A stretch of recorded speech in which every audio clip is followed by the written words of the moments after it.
Welcome to Inform TV. I'm Ellen Repke, Alexandria, Minnesota. Today, this 28th day of June, we're going to look at the Supreme Court ruling on Obamacare. It came out this morning. I really haven't had much opportunity to watch what the so-called professionals are saying about the issues, but already I've got a lot of feedback, both from some of the people that are kind enough to watch our program here in Alexandria, relating to the issues, both from the Democrats and Republicans. I've been getting more feedback all the time and questions and compliments and encouragement to continue to do the program, which I really appreciate. And so when this important issue comes out for all of us, I thought it was important to take a little bit of different look at it, because you're going to hear all the so-called experts on it. You'll probably be 3 to 7 days out before you hear this program. And the strong feedback I got right away this morning from a number of people was the fact that healthcare and how we handle healthcare is a big issue. Yet the reality is, whether you're Republican or Democrat, we realize we have to address the issue. We have to cut costs. So here at Inform TV, my goal is, how do we bring people together when the Supreme Court and the Supreme Court Justice himself agrees that Obamacare is constitutionally legal? And it also brings into the thought process for the Tea Partiers, the conservative Republicans, and that I've always cautioned about their approach to, we must govern strictly and follow the Constitution. Well, in reality, the Constitution wasn't set up to be a governing body. It was a guideline for sound governance. And I've always cautioned these people that there are thousands of laws on the books. Many of them should be repealed, yet both sides have to work together if we're going to address the issues such as health care, such as deficits, such as a huge debt pile. We can't do it by doing like we did with Obamacare.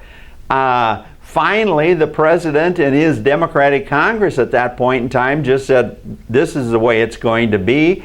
And now the Republicans are upset. But the reality is, we have to have health care. We have to address this ever-increasing cost. And I thought the best way to do that is to get my audience that are both Republican and Democrat, which I'm happy to hear, because we're in the middle, to bring them together, is to see that both the Democrats and the Republicans listen to what Obama actually said on the issue today and what Romney said on the issue today. And I'll throw in some additional thought process as we go along in here. But first and foremost, bear in mind here, I think I can get my little sound system to work enough that we can hear the president first, because obviously he won. And we'll see what he has to say. And I want all you folks, whether Republican or Democrat, just to listen to his 7-minute message that he gave to the nation. I think you find it interesting. I certainly did. So here we go with President Obama giving us his spin on the Supreme Court ruling this 28th day of June. Good afternoon. Earlier today, the Supreme Court upheld the constitutionality of the Affordable Care Act, the name of the health care reform we passed 2 years ago. In doing so, they've reaffirmed a fundamental principle, that here in America, in the wealthiest nation on earth, no illness or accident should lead to any family's financial ruin. I know there will be a lot of discussion today about the politics of all this, about who won and who lost. That's how these things tend to be viewed here in Washington. But that discussion completely misses the point. Whatever the politics, today's decision was a victory for people all over this country whose lives will be more secure because of this law and the Supreme Court's decision to uphold it. And because this law has a direct impact on so many Americans, I want to take this opportunity to talk about exactly what it means for you. First, if you're one of the more than 250 million Americans who already have health insurance, you will keep your health insurance. This law will only make it more secure and more affordable. Insurance companies can no longer impose lifetime limits on the amount of care you receive. They can no longer discriminate against children with pre-existing conditions. They can no longer drop your coverage if you get sick. They can no longer jack up your premiums without reason. They are required to provide free preventive care like checkups and mammograms, a provision that's already helped 54 million Americans with private insurance. And by this August, nearly 13 million of you will receive a rebate from your insurance company because it spent too much on things like administrative costs and CEO bonuses and not enough on your health care. There's more. Because of the Affordable Care Act, young adults under the age of 26 are able to stay on their parents' health care plans, a provision that's already helped 6 million young Americans. And because of the Affordable Care Act, seniors receive a discount on their prescription drugs, a discount that's already saved more than 5 million seniors on Medicare about $600 each. All of this is happening because of the Affordable Care Act. These provisions provide common sense protections for middle-class families, and they enjoy broad popular support. And thanks to today's decision, all of these benefits and protections will continue for Americans who already have health insurance. Now, if you're one of the 30 million Americans who don't yet have health insurance, starting in 2014, this law will offer you an array of quality, affordable private health insurance plans to choose from. Each state will take the lead in designing their own menu of options. And if states can come up with even better ways of covering more people at the same quality and cost, this law allows them to do that too. And I've asked Congress to help speed up that process and give states this flexibility in year one.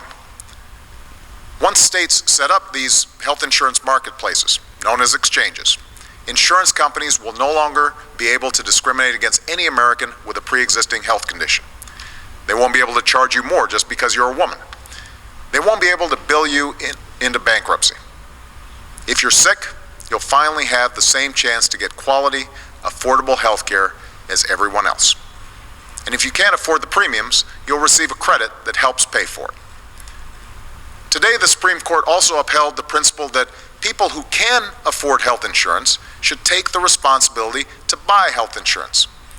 This is important for two reasons. First, when uninsured people who can afford coverage get sick and show up at the emergency room for care, the rest of us end up paying for their care in the form of higher premiums.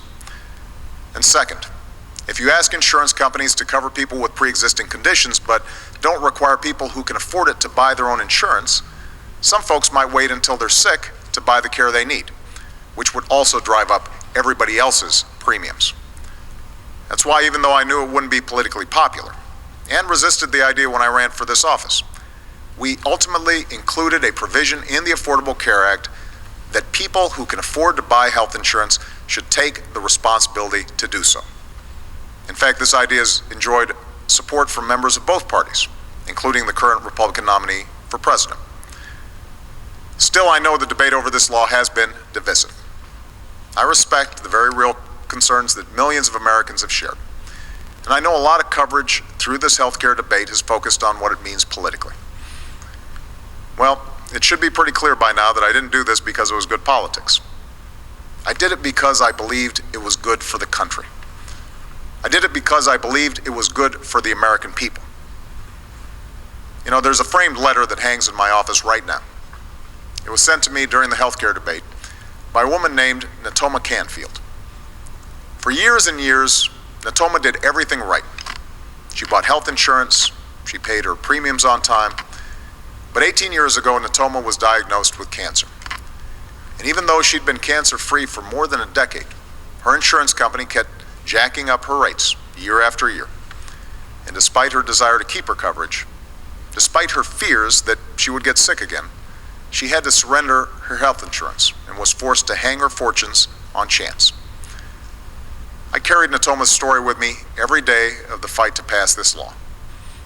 It reminded me of all the Americans, all across the country, who have had to worry not only about getting sick, but about the cost of getting well. Natoma is well today, and because of this law, there are other Americans, other sons and daughters, brothers and sisters, fathers and mothers, who will not have to hang their fortunes on chance. These are the Americans for whom we passed this law. The highest court in the land has now spoken. We will continue to implement this law, and we'll work together to improve on it where we can. But what we won't do, what the country can't afford to do, is refight the political battles of 2 years ago, or go back to the way things were. With today's announcement, it's time for us to move forward, to implement, and where necessary, improve on this law.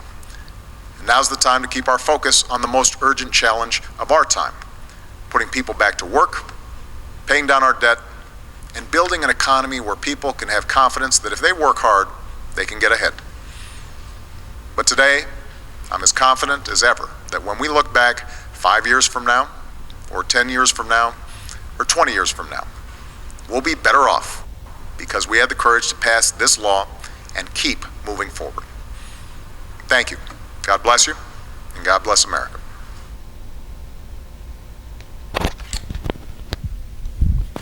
Well, I hope I didn't lose any of our Republican friends or Tea Partiers because I firmly believe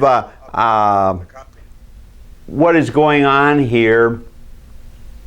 I want you just think about what the president just told us. Because if you had to put a sticker on this, Mr. Independent, Mr. Middle of the Road, how could we disagree with much of what he said? I think from a standpoint of a Christian principles or justice for all, the president's points have to be well taken. And the challenge going forward, I think, before we hear Mr. Romney speak in his response is, we seriously have to think about what the president said. And here's the context I had. A couple of people that when I went into the bakery and barber shop and was walking down the street, I had a couple people stop me, and both were upset. But they were upset in this nature. They were upset about what their health care premium cost was right now. But Obamacare isn't in place yet.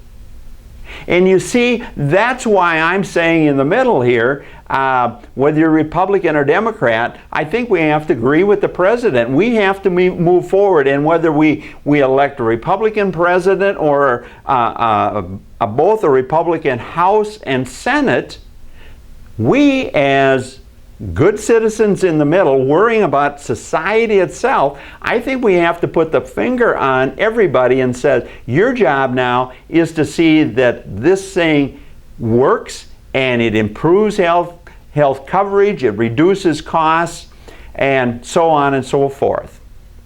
And that's the thought process I want you to go forward with. Yet at the same time, I truly believe we have to listen to the other side. You people that talk to me on the street or in a restaurant or at a bar, now listen to what Romney had to say on the same issue. And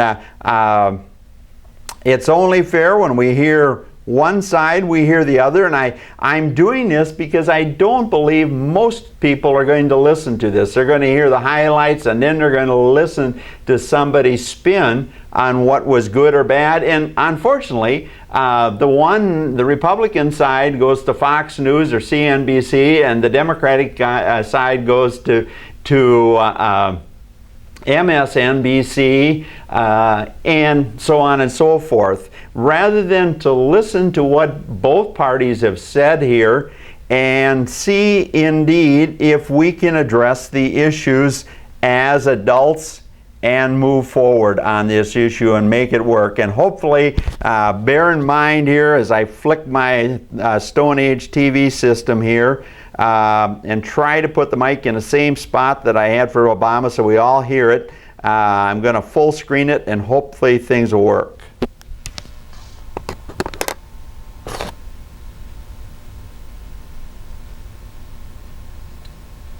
Here's Mr. Romney.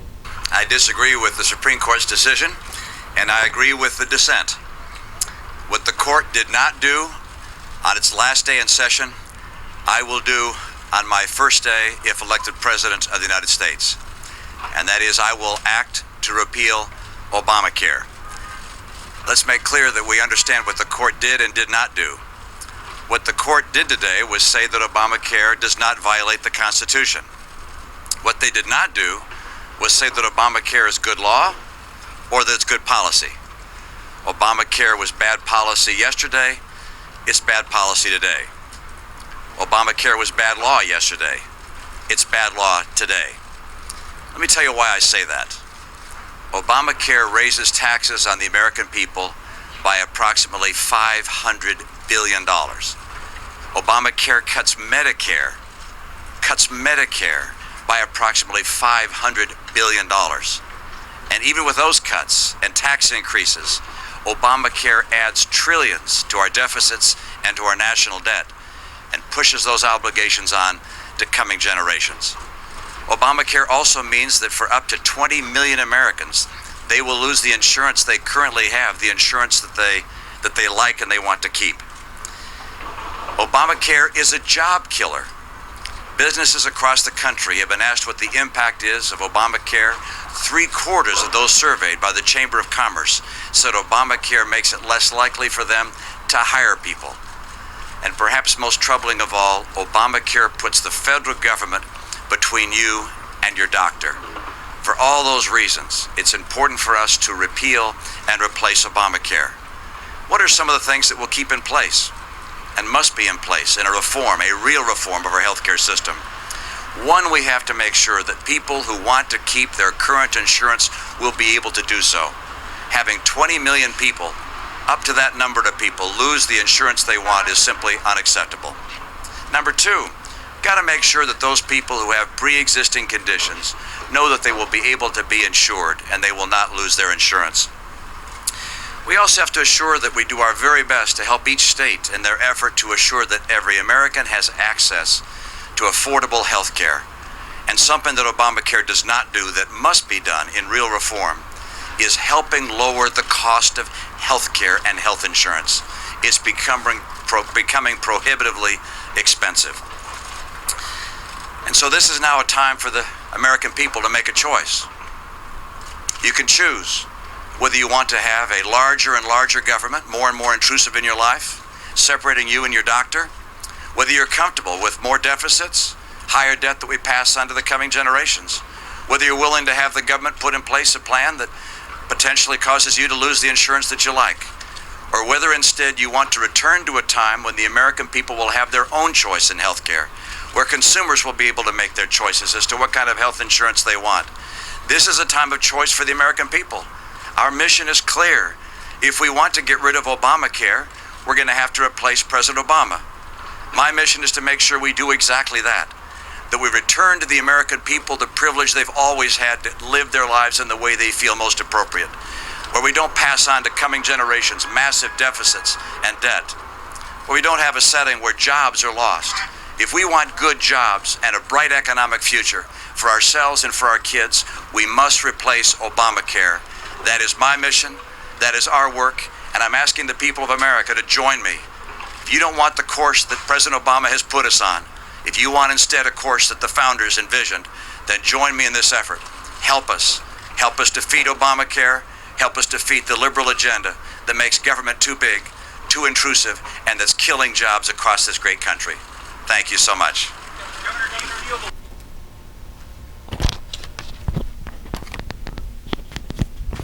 Well, with that, I think we all have something of real substance, as they say, to think about here.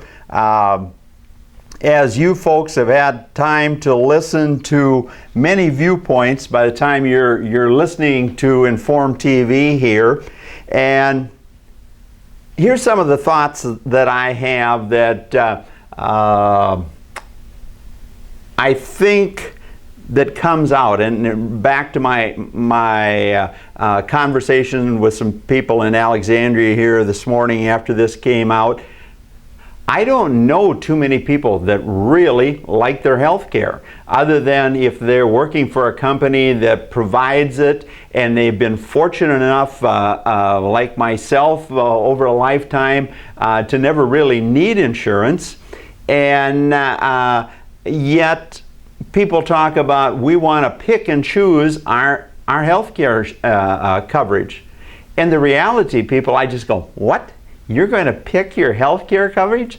I've been here for 62 years and I've seen a lot of tragic events on the health care scene. Obviously, disease, accidents, death, financial burden, mind-boggling financial burden that just happened, as they say. Part of the process, and that's why I guess we say our prayers every night before we go to bed, of hoping that we have the wisdom to turn before we get to the bridge, so to speak, and think about every step we do, and the same to our loved ones and friends. But in this process, I can't help but believe that for the Republicans, if they don't focus away from Obamacare, it's a big loser for them. I think the general public is going to say, well, we've got it now. Let's go forward with it. Let's see that our congressman or our senator gets the bugs out of it, so to speak, and move forward and do some of the things that both guys were talking about here. But the reality is, if the Republicans don't change the focus from Obamacare to if you elect us to Congress, or in Romney's case, he said, if you elect me, Obamacare is done. Well, you better have, Romney, you better have a program like Alan Repke had put forward that immediately when you're elected, you won't have to wait till 2014 and you'll have those 30 million people insured right away, just like I would have had everybody insured in 2008. For very little cost and very little government involvement. But every business in America, whether you're a McDonald's or a local small business, anybody that was on the payroll, there would be some small deduction for sure for their health care coverage, period. And there would be a simple system of even people on welfare and unemployment, they would have contributed some small fee to insurance, and everybody would have had insurance. Everybody. And so when the Republicans say, especially Romney, that if you elect me, healthcare, the new healthcare system is done, we're going to start renegotiating it. And you and I both know that have been around here a while, what does that mean? We're going to have another 4 years of the Republicans and Democrats fighting rather than following what the Supreme Court just told us, that it's legal, it's going to go forward.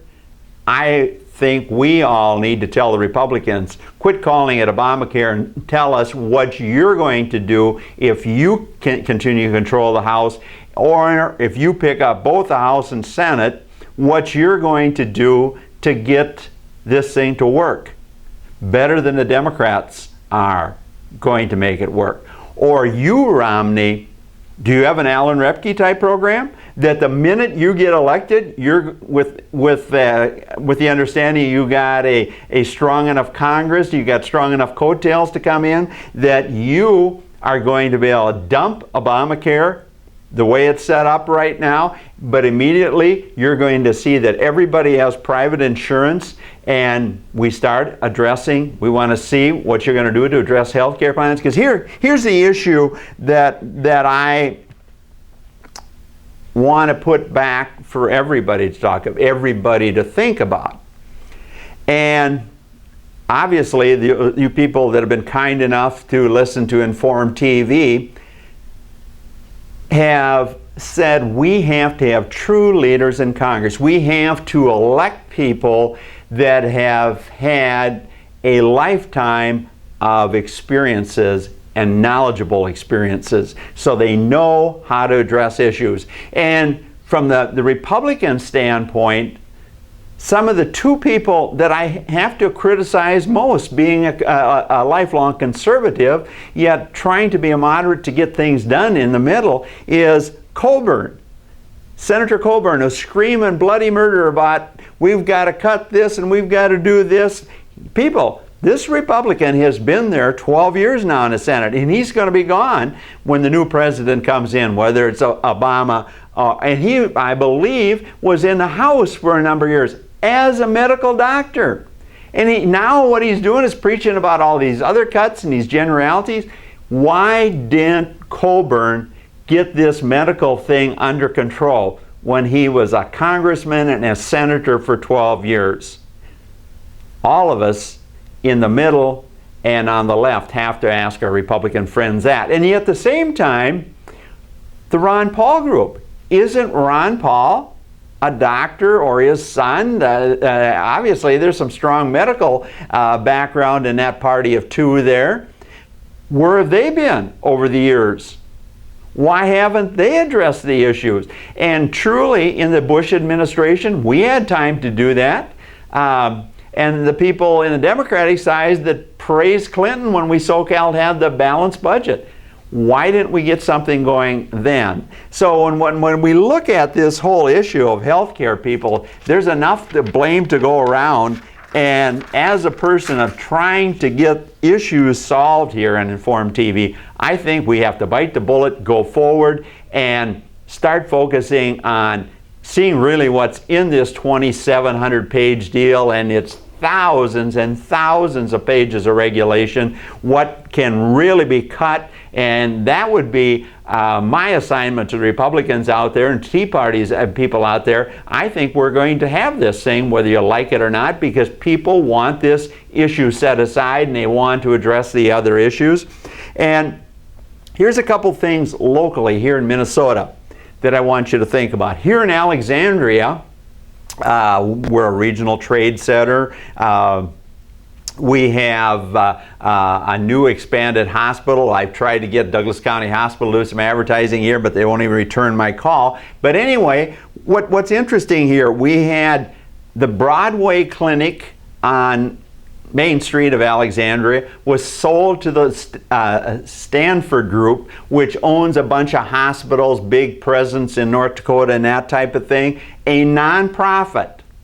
And now to counter the big clinic by the airport, when you come in to have some fun this summer with the various restaurants and stuff, and always tell people when you're in town, you listen to Inform TV and make sure the boss of the establishment hears that as well. But now Alexandria Clinic are joining forces with the Douglas County Hospital. So here's my point that I want to put out to all of you who are kind enough to listen to this program today, is let's look at Alexandria. Why doesn't the state come out and look at Alexandria? Why doesn't the nation come out and look at Alexandria? Why?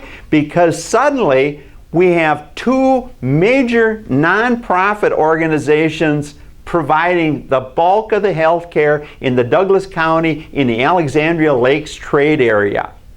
So shouldn't our costs just have dropped dramatically, people, if we go from these sinister profiteers to what?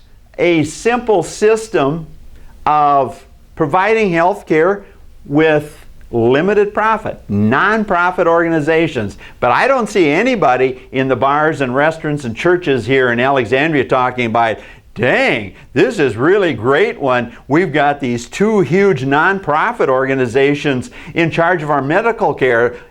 Nobody's told me their rates have dropped 25% and everything is hunky-dory in Douglas County. So talk about that in your coffee shops around the state. And we once again want to thank you for listening to Inform TV. Go to our website, informtv.com, and listen to both the President and Mr. Romney again and think about what both of them said. We need good health care. Thank you for listening to Inform TV.